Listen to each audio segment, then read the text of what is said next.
Welcome listeners, today's topic is Unit 01 of course MPA 013 Public Systems Management। आज हम एक बहुत ही दिलचस्प सफर पर चलने वाले हैं। हम देखेंगे कि कैसे एक ट्रेडिशनल रिजिड ब्यूरोक्रेसी जो पहले के जमाने में स्ट्रिक्टली रूल्स पर चलती थी, वो अब एक modern fast paced public management system में बदल चुकी है। ये शिफ्ट आखिर क्यों जरूरी था और इसने हमारे पब्लिक सिस्टम्स को लिटरली कैसे ट्रांसफॉर्म किया है, यही हमारा आज का मेन फोकस होगा। Okay, let's dive into this और जल्दी से देखते हैं आज हम किन एकेडमिक टॉपिक्स को कवर करने वाले हैं। हमारा एजेंडा 5 क्लियर सेक्शंस में डिवाइडेड है। 1. Introduction to public systems, 2. Theories driving the shift, 3. Nature of public systems, 4. Scope of modern governance और आखिर में 5. Core characteristics and conclusion. ये स्ट्रक्चर आगे आने वाले कॉन्सेप्ट्स को माइंड में मैप आउट करने में बहुत हेल्प करेगा। तो let's start with section 1, introduction to public systems. यहाँ हम इसकी बुनियादी बातें समझने की कोशिश करेंगे। अब देखिए, 1980s के बाद जब ग्लोबलाइजेशन तेजी से बढ़ा, तो जो हमारी पुरानी रिजिड वेबेरियन ब्यूरोक्रेसी थी ना, वो इस फास्ट पेस्ड दुनिया के साथ बिल्कुल मैच नहीं कर पाई। नए सॉल्यूशंस की जरूरत थी। इसे ऐसे समझिए जैसे किसी पोस्ट ऑफिस की लंबी लाइन की जगह आज हमें फास्ट ई-कॉमर्स डिलीवरी की जरूरत होती है, राइट? परेरा के 2004 के एनालिसिस से हम प्राइवेट और पब्लिक एडमिनिस्ट्रेशन का क्लियर कॉन्ट्रास्ट समझ सकते हैं। प्राइवेट सेक्टर का लॉजिक बिल्कुल स्ट्रेट फॉरवर्ड है। वहां डेफिनेट ओनर्स हैं, प्रॉफिट कमाना है और सब कुछ मार्केट ड्रिवन है। लेकिन पब्लिक सेक्टर बिल्कुल अलग है। एक पब्लिक ऑर्गेनाइजेशन डायरेक्टली सभी सिटीजन्स की होती है। इसका मेन मकसद प्रॉफिट नहीं, बल्कि पब्लिक इंटरेस्ट और डेमोक्रेसी को आगे बढ़ाना है। तो ऑब्वियसली प्राइवेट सेक्टर के रूल्स हम ब्लाइंडली पब्लिक सेक्टर पे अप्लाई नहीं कर सकते। तो फिर सवाल ये उठता है कि इस पुरानी ब्यूरोक्रेटिक बीमारी का आखिर इलाज क्या है? वेल, इस पैराडाइम शिफ्ट के 4 मेजर कंपोनेंट्स हैं: privatisation and deregulation, establishing market mechanisms, decentralisation और डीब्यूरोक्रेटाइजेशन। ये 4 कदम स्पेसिफिकली इसलिए उठाए गए ताकि एक हाईली कॉम्पिटिटिव और मैनेजरियल फोकस्ड पब्लिक सिस्टम बनाया जा सके, जो स्लो, बोरियत भरे प्रोसीजर्स के बजाय सीधा एक्शन और रिजल्ट्स पर ध्यान दे। Let's move to and see how this builds. Section 2, Theories Driving the Shift. देखते हैं इस प्रबंधन की नींव कहां से आई। सबसे पहले हम बात करेंगे न्यू राइट फिलॉसफी की, जो 1970s में शिकागो स्कूल से आई थी। इनका मानना था कि स्टेट या सरकार का इकोनॉमी में अननेसेसरीली ज्यादा दखल मोनोपोलीज बनाता है और एंटरप्रेन्योरियल बिहेवियर को पूरी तरह दबा देता है। इसलिए उनका ये 6 पॉइंट एजेंडा सामने आया: डीरेगुलेशन, प्राइवेटाइजेशन, इन्फ्लेशन को कम करना, लोअर टैक्सेशन, सर्विसेज को मार्केट के हवाले करना और बड़े institutional reforms. Basically less government control. इसके बाद आता है पब्लिक चॉइस अप्रोच। इस अप्रोच का कोर आर्गुमेंट सच में बहुत डायरेक्ट है।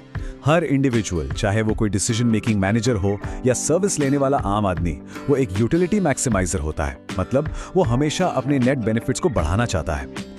इस थ्योरी ने हेविली एम्फसाइज किया कि स्टेट का रोल कम से कम होना चाहिए और पॉलिटिशियंस या ब्यूरोक्रेट्स की डिस्क्रिशनरी पावर्स को मिनिमाइज किया जाना चाहिए, ताकि मोनोपोली जैसी सिचुएशन पूरी तरह खत्म हो सके। नेक्स्ट है प्रॉपर्टी राइट्स थ्योरी। ये थ्योरी हमें ये समझाती है कि प्राइवेट सेक्टर में हाई परफॉर्मेंस के लिए इंसेंटिव्स एक्चुअली काम कैसे और क्यों करते हैं। देखिए, प्राइवेट सेक्टर में प्रॉफिट पर किसका हक है, ये क्लियरली डिफाइंड होता है, जिससे एम्प्लॉइज और मैनेजर्स हमेशा परफॉर्म करने के लिए मोटिवेटेड रहते हैं।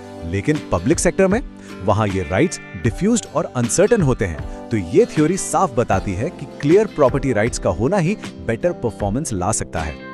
और फिर आती है प्रिंसिपल एजेंट थ्योरी। ये कॉन्सेप्ट एक कॉन्ट्रैक्चुअल रिलेशनशिप को इलस्ट्रेट करता है, जहां ओनर यानी प्रिंसिपल एक मैनेजमेंट यानी एजेंट पर रिलाई करता है। प्रिंसिपल चाहता है कि एजेंट अपनी स्पेशलाइज्ड स्किल्स यूज करके उनके ऑब्जेक्टिव्स को पूरा करे। इस अप्रोच ने पब्लिक सिस्टम्स में पॉलिसी मेकिंग और उसके एग्जीक्यूशन को अलग करने में बड़ा रोल प्ले किया और कॉन्ट्रैक्टिंग आउट जैसी मॉडर्न प्रैक्टिसेस को एक्चुअली इसी ने सबसे ज्यादा इन्फ्लुएंस किया। सो इन सभी थ्योरीज ने मिलकर एक नए modern organization and management literature को शेप किया है। इस स्ट्रक्चरल शिफ्ट को आप इन 3 मेन कड़ियों में समझ सकते हैं। पहला शिफ्ट है रूल टू रिजल्ट, यानी सिर्फ नियम पालने की जगह फाइनल आउटकम्स पर फोकस करना।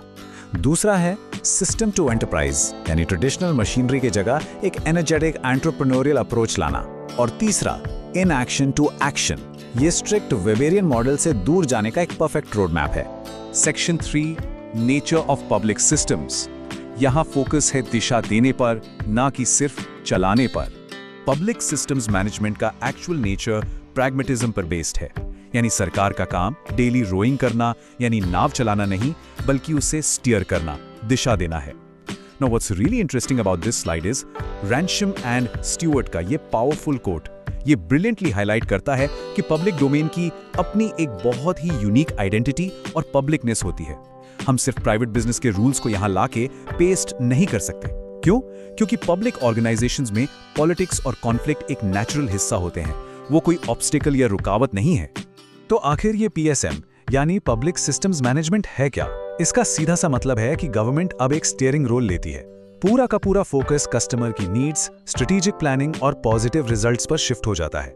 एक बहुत इंपॉर्टेंट बात जो यहाँ याद रखनी चाहिए वो ये है कि इस मैनेजरियलिज्म से डेमोक्रेसी या अकाउंटेबिलिटी बिल्कुल कम नहीं होती। दरअसल ये अप्रोच गवर्नमेंट को इस काबिल बनाता है कि वो हमारी पब्लिक सर्विसेज को ज्यादा एथिकल, एफिशिएंट और लो एडमिनिस्ट्रेटिव कॉस्ट पर डिलीवर कर सके। चलिए अब आगे बढ़ते हैं सेक्शन 4 की तरफ। स्कोप ऑफ मॉडर्न गवर्नेंस, एक ऐसा प्रशासन जो ग्राहक संचालित यानी कस्टमर ड्रिवन हो। मॉडर्न गवर्नेंस में फ्रंटलाइन एम्प्लॉइज को एम्पावर किया जाता है ताकि वो सिटीजन्स को एक्टिवली एज कस्टमर्स ट्रीट कर सकें। इस नए दौर में केटल ने 2002 में कुछ मेजर कंसर्न्स पॉइंट आउट किए थे। उनका पहला को कंसर्न था प्रोडक्टिविटी। सरकार कम टैक्स मनी का इस्तेमाल करके ज्यादा और बेहतर पब्लिक सर्विसेज आखिर कैसे प्रोड्यूस कर सकती है? ये क्वेश्चन हर एक बजट कंस्ट्रेंट मॉडर्न गवर्नमेंट के सामने सबसे बड़ा सवाल है, isn't it?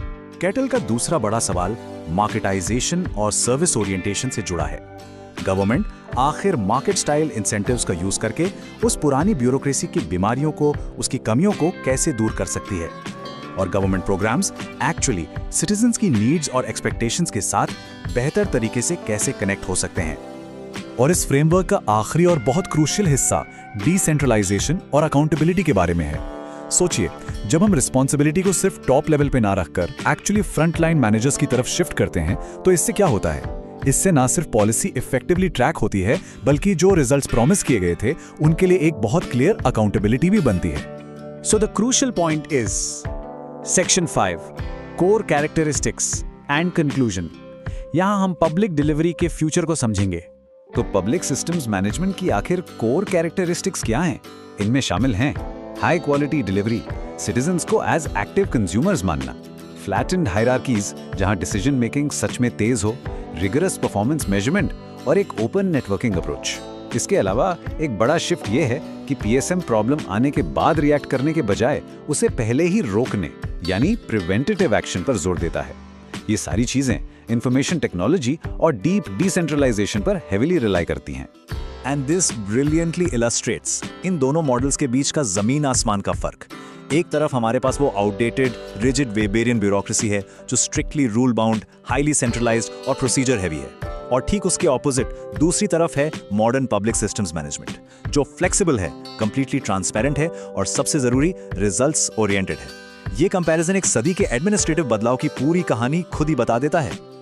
और इस पूरी चर्चा के बाद आखिर में एक थॉट प्रोवोकिंग सवाल छोड़कर जाते हैं, क्या हम वाकई प्राइवेट सेक्टर की उस फास्ट मार्केट एफिशिएंसी और पब्लिक सेक्टर की एथिकल डिमांड्स और इक्विटी के बीच एक परफेक्ट बैलेंस बना सकते हैं?